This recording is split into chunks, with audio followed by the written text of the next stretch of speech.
हम श्लोक शुरू करने से पहले क्या करते हैं? भगवान को याद।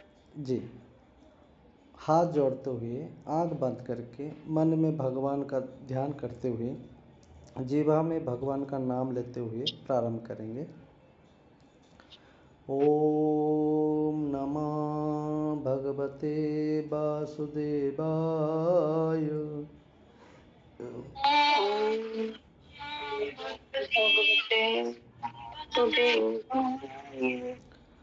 ओम नमः भगवते वासुदेवाय।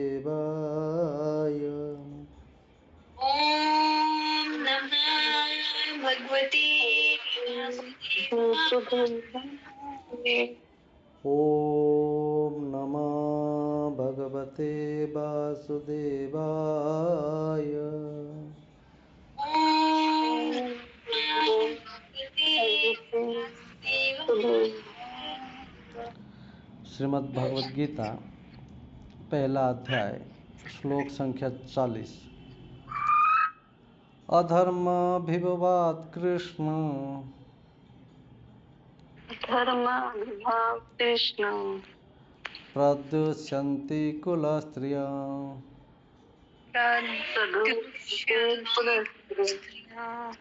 स्त्रीषु दृष्णासु वार्ष्णेय स्त्रीषु दुष्टासु वाण्य स्त्रीषु दृष्णासु वार्ष्णेय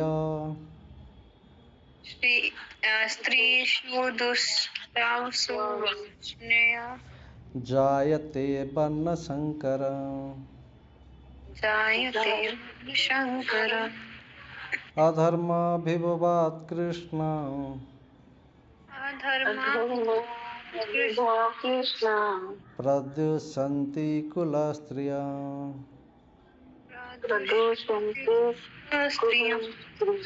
स्त्रीषु दृष्णासु वार्ष्णेय स्त्रीषु दुष्टासु वार्ष्णेय जायते वर्णशंकर जायते शंकर। अधर्माभिभवात् कृष्ण कृष्ण प्रद्युषन्ति कुलस्त्रियः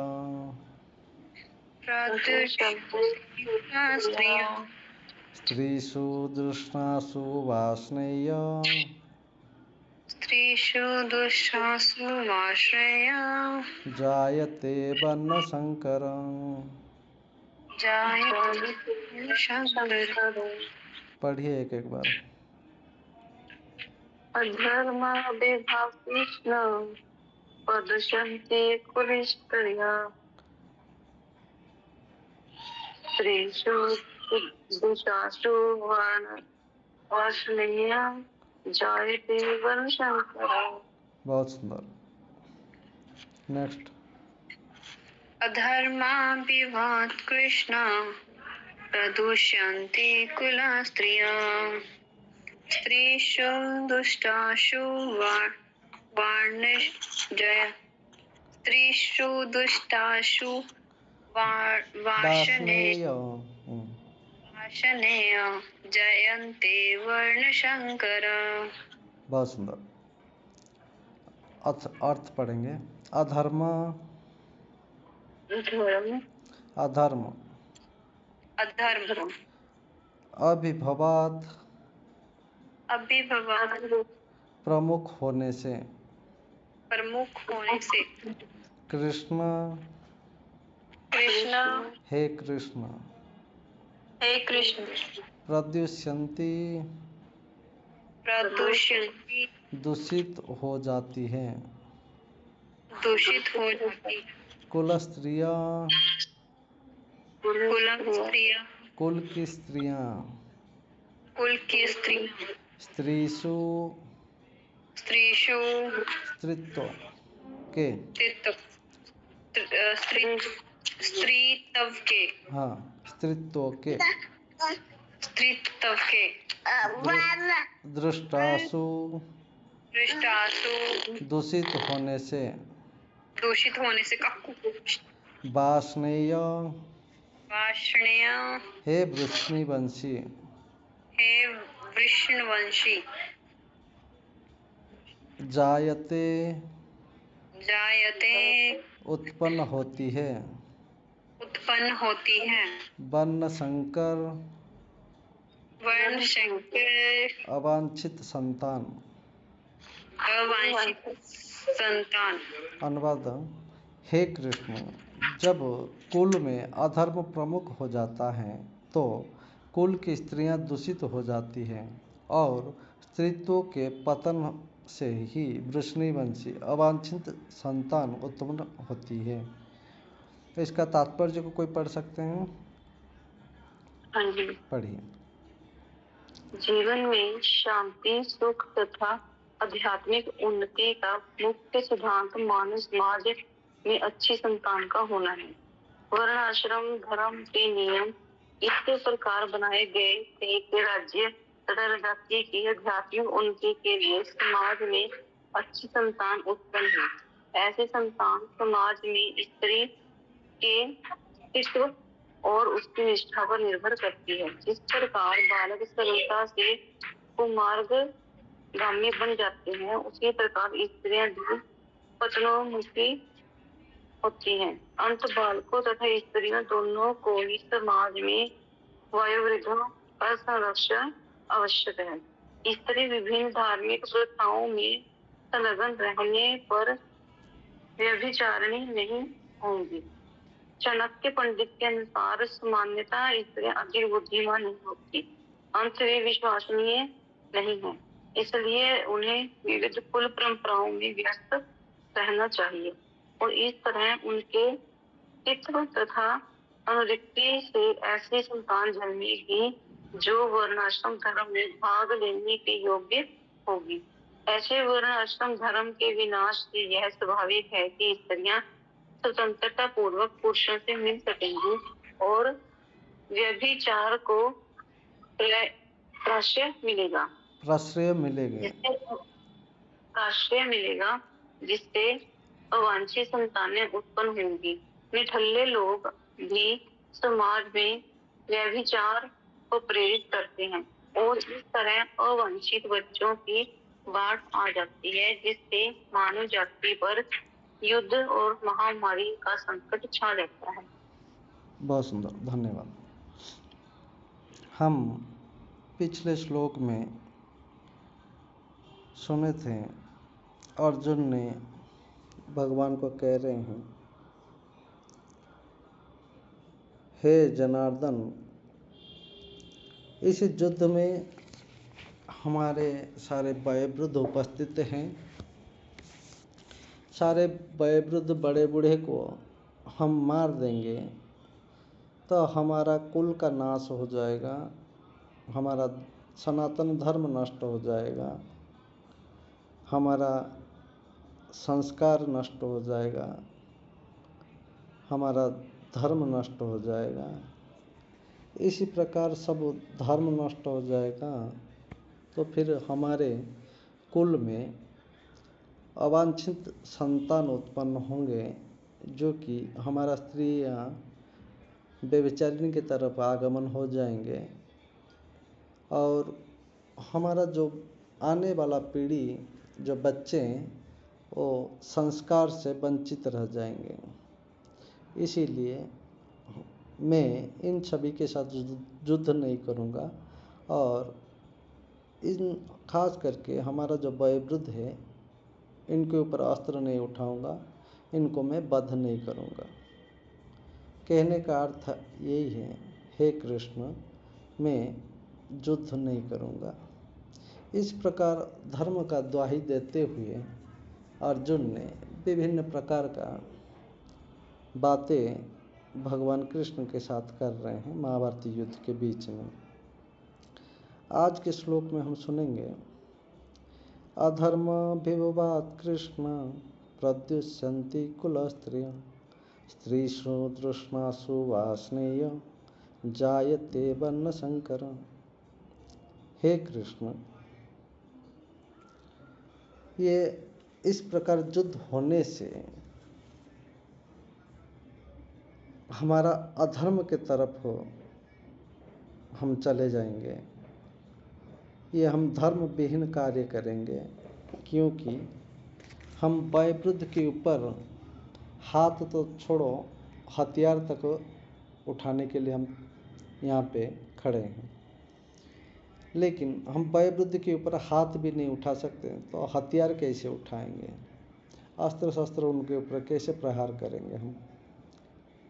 इसीलिए हम ऐसे कर्म नहीं कर सकते। ऐसे कर्म करने से क्या होगा, हमारा कुल और धर्म दोनों नष्ट हो जाएगा।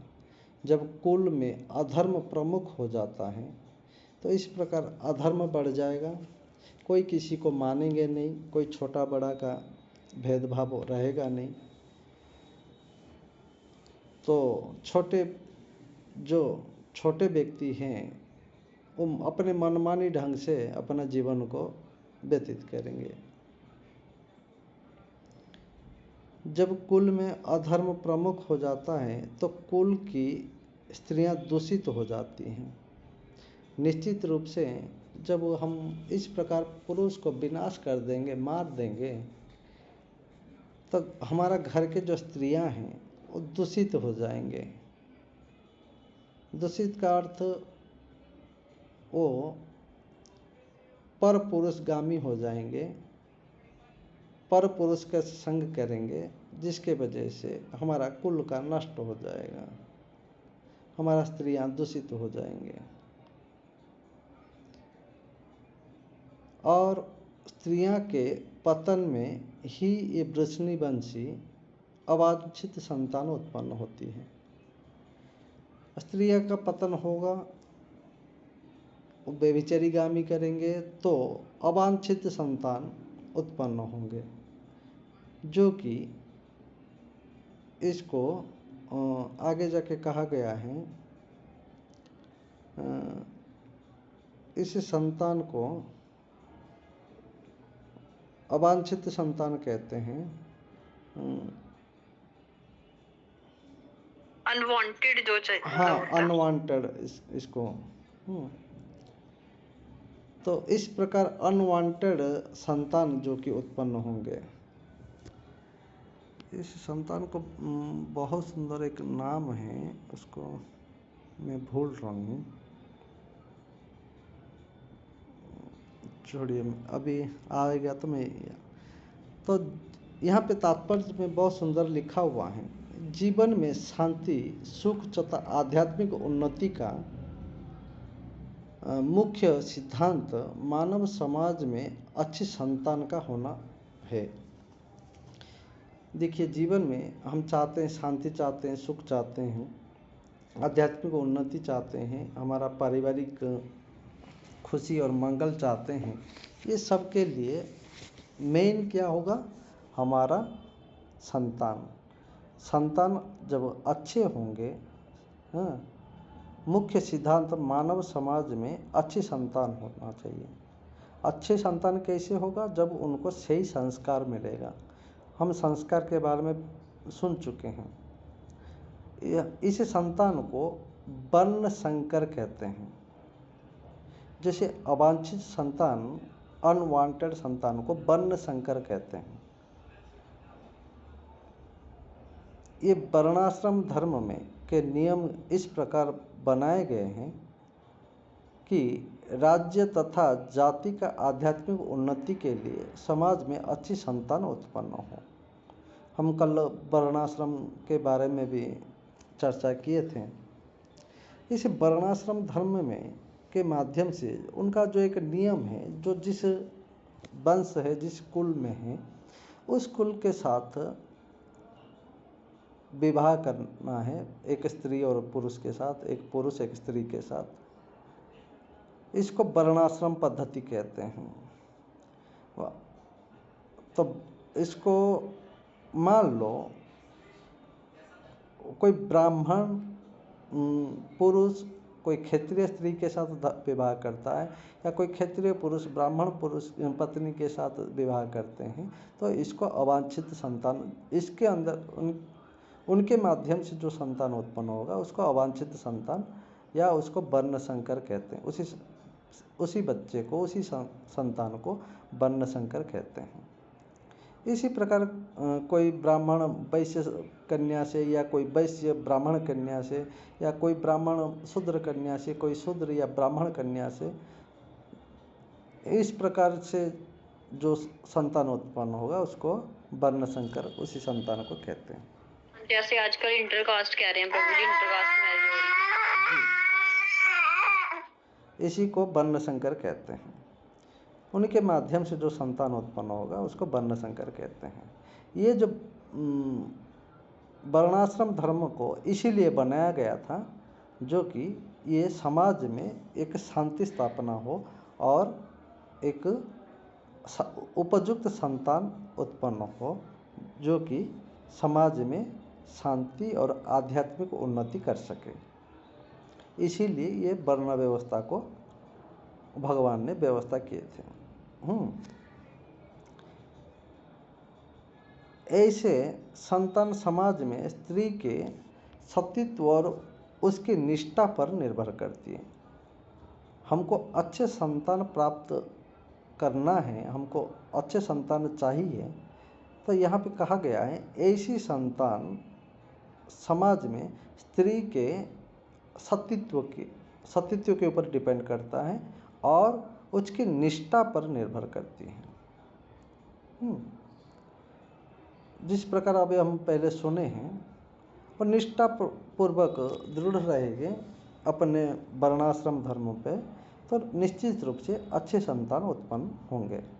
जिस प्रकार बालक सरलता से कुमार्गगामी बन जाते हैं, उसी प्रकार स्त्रियां भी पतनोन्मुखी हो जाती हैं। अर्जुन का कहना है जिस प्रकार एक सहज सरल बालक, एक सहज सरल, उनको कोई गाइडेंस ना मिले तो कुमार्गगामी हो जाता है, उसी प्रकार हमारा ये वयोवृद्ध नहीं रहने से ये सारे पतन उनको मार देंगे, मर जाएंगे। तो उसके बाद हमारा स्त्रियां क्या है, पतित हो जाएंगे, स्त्रियां पतनोन्मुखी हो जाएंगे। पतनोन्मुखी मतलब चरित्रहीन हो जाएंगे। उनका चरित्र नष्ट हो जाएगा। अतः बालकों तथा स्त्रियों दोनों को ही समाज में वयोवृद्ध का संरक्षण आवश्यक है। ये दोनों को, बालक को और स्त्रियों को, ये दोनों को, ये हमारा वयोवृद्ध के छत्र छाया का आवश्यकता है। इनके आश्रय में रहते हुए ये अपना जीवन यापन करेंगे, निश्चित रूप से हमको सही मार्ग, सही रास्ता हमको प्राप्त होगा। इसीलिए वयोवृद्ध और हमारा ये बड़े बड़े होना आवश्यकता है। स्त्रियां विभिन्न धार्मिक प्रथाओं में संलग्न रहने पर व्यभिचारिणी नहीं होगी। अर्जुन का कहना है, यहाँ पे तात्पर्य में कहा रहे हैं, हमारा स्त्रियों को विभिन्न प्रकार का धार्मिक प्रथाओं में वो व्यस्त रहेंगे, धार्मिक कार्यों में संलग्न रहेंगे तो व्यभिचारिणी नहीं होंगे, तो वो कुपथगामी नहीं होंगे। ये चाणक्य पंडित के अनुसार सामान्यतः स्त्रियां अधिक बुद्धिमान नहीं होती हैं।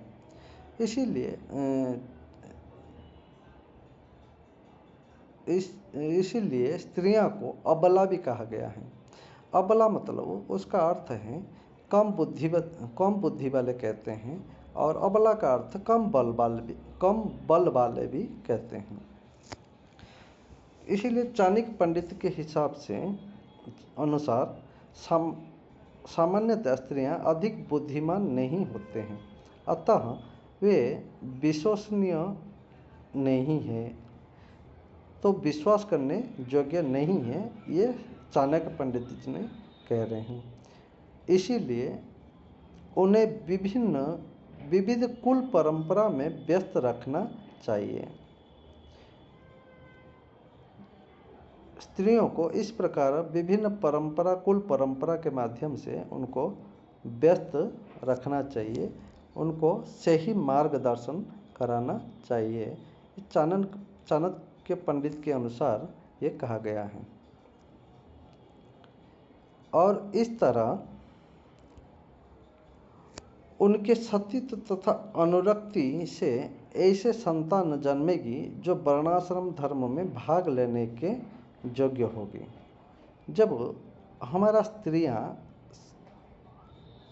दूषित नहीं होंगे, उनका सही मार्ग में चलेंगे, तो उनके माध्यम से उनके वजह से इसी प्रकार सही मार्ग में चलने मात्र से उनके तरफ से जो संतान होंगे तो वर्णाश्रम धर्म में भाग लेने के योग्य हैं। यद्यपि वो वर्णाश्रम धर्म में भाग लेने के योग्य नहीं हैं, उसको वर्णशंकर कहा जाएगा। ऐसे वर्णाश्रम धर्म के विनाश से यह स्वाभाविक है कि स्त्रियां स्वतंत्रता पूर्वक पुरुषों से मिल सकेगी, क्योंकि उनको सही मार्ग नहीं देने से, सही मार्ग प्रदान नहीं करने से, सही मार्ग हम उनको नहीं दिखाने से वो क्या होंगे, वो पर पुरुषगामी होंगे। वो स्वतंत्रता पूर्वक, स्वाभाविक है कि स्त्रियां स्वतंत्रता पूर्वक पुरुषों से मिल सकेंगे और व्यभिचार को प्रश्रय मिलेगा। उसमें क्या है कि हमारा कुल में व्यभिचारी बढ़ जाएंगे और उनको प्रश्रय मिल जाएगा। हाँ, उसमें अवांछित संतान उत्पन्न होंगे। तो इसीलिए उनको हमको सही मार्ग प्रदान करना चाहिए। मेन उद्देश्य है, हम इस वयोवृद्ध को हम हत्या नहीं करेंगे, मारेंगे नहीं, उनके साथ युद्ध नहीं करेंगे, हमारा स्त्रियां सही रहेंगे, जो कि हमारा धर्म भी सही रहेगा, हमारा धर्म नष्ट नहीं होगा, हमारा सनातन धर्म का भी रक्षा भी हो जाएगा। इस प्रकार अर्जुन का कहना है। निठले लोग भी समाज में व्यभिचार को प्रेरित करते हैं। जो निठल्ले लोग होते हैं वो व्यभिचारी को प्रश्रय करते हैं और इस तरह अवांछित बच्चे को बाढ़ आ जाती है, जिसके वजह से वो जो निठल्ले लोग होते हैं वो व्यभिचारी करेंगे। व्यभिचारी करने से अवांछित संतान का बाढ़ समाज में बढ़ जाएगा, जिससे मानव जाति पर युद्ध और महामारी का संकट छा जाएगा। ऐसे होने से क्या होगा, ये मनुष्य समाज में एक महामारी जैसे संकट छा जाएगा और अवांछित संतान का उत्पन्न हो जाएगा। कोई किसी के बात नहीं सुनेंगे, जिसके वजह से ये अधर्म का बढ़ावा हो जाएगा, हमारा धर्म नष्ट हो जाएगा, हमारा कुल नष्ट हो जाएगा, हमारा संस्कार नष्ट हो जाएगा।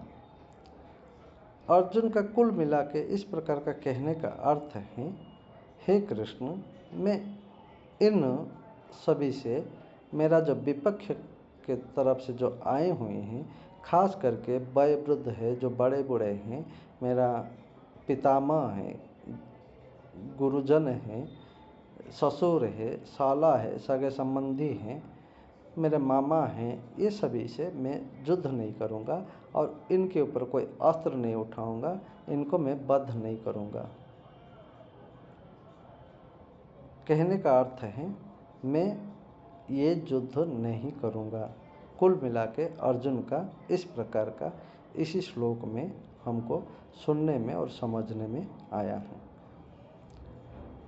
अर्जुन एक ही बात इस प्रकार का कह रहे हैं, हमारा धर्म को रक्षा करने के लिए हमको इनके साथ युद्ध नहीं करना पड़ेगा। युद्ध हम नहीं करेंगे, हमारा धर्म भी रक्षा हो जाएगा, हमारा कुल का भी रक्षा हो जाएगा, हमारा सनातन धर्म का भी रक्षा हो जाएगा और हमारा स्त्रियां व्यभिचारी से भी बच जाएंगे। इस प्रकार अर्जुन का कहने का अर्थ है। इसी श्लोक के माध्यम से इस प्रकार हम सुने और समझे हैं। बाकी आगे हम सुनेंगे अर्जुन क्या कहना चाहते हैं। किसके मन में कोई प्रश्न है, कोई जिज्ञासा है, कोई जानने का इच्छा है तो प्रश्न कर सकते हैं।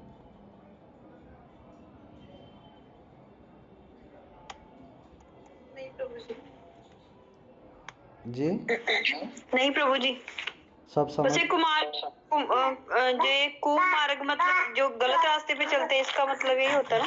जी जी जी कुमार्ग गलत रास्ता नहीं। और किसके मन में कोई प्रश्न है? नैन्सी जी? नहीं प्रभु जी। सब समझ गए? हाँ जी। कल आजिटीज सुना सकते हैं जी। तो आज हम इस सत्र को यहाँ पे विराम देते हैं। भगवान का नाम उच्चारण के साथ साथ हम यहाँ पे विराम देंगे। जय जय श्री राधे। जय जय श्री राधे। जय जय श्री राधे। जय जय श्री राधे। जय जय श्री राधे। जय जय श्री राधे। श्याम सबको मिले भगवान का धाम। राधे राधे। राधे राधे प्रभु जी। राधे राधे सभी को।